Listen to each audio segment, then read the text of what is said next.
చిరునవ్వు ప్రతికూల పరిస్థితులను కూడా అవకాశాలుగా మార్చగలదు. ఒకరిని నాశనం చేయాలనే దుర్బుద్ధితో ఉన్నవాడు చివరికి వాడే నాశనం అయిపోతాడు. అదే కర్మ ఫలితం అంటే.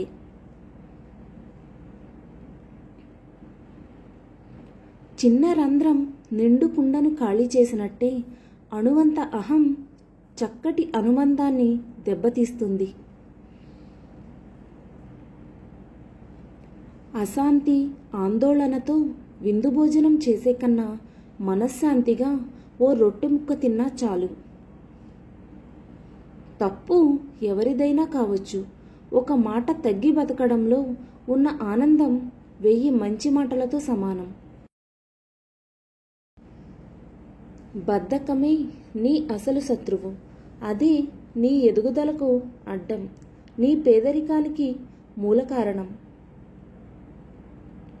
అహంకారంతో ఏ బంధాన్ని అయినా దూరం చేసుకోవడం కానీ, తరువాత ఆకాశమంత అభిమానం చూపించినా తిరిగి ఆ బంధాన్ని చేరుకోవడం చాలా కష్టం.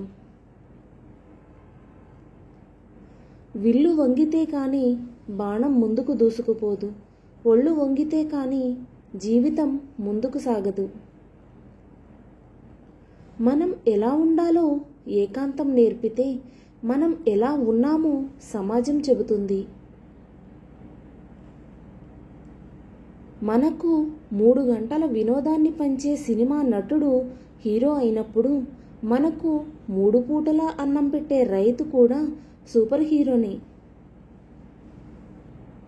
ఓటమి లేకుండా గెలుపు రాదు. ఇది రాసి పెట్టుకోండి. గెలవాలంటే ఓటమి నుండి గుణపాఠాలు నేర్చుకోవలసిందే. పాఠాలు నేర్చుకోకపోతే గెలుపు అంటే ఏమిటో కూడా తెలియదు. ప్రతి దానిలో మంచి చూడటం నేర్చుకుంటే అంతా మంచే జరుగుతుంది. డబ్బు సంపాదిస్తే సొమ్ములు రావాలి, సోకులు రావాలి, అంతేగాని కొమ్ములు రాకూడదు. ఈ క్షణం మళ్ళీ రాదు అనే వాస్తవాన్ని మీరు గ్రహించినప్పుడు జీవితం మరింత అర్థవంతంగా మారుతుంది. మన శరీరంలో ఎక్కువ భాగం నీరే ఉంటుంది. కానీ ఏదైనా గాయం అయితే మాత్రం రక్తమే బయటకు వస్తుంది. గుండె నిండా రక్తం ఉంటుంది. కానీ మనసు గాయపడితే మాత్రం కన్నీళ్లు బయటకు వస్తాయి.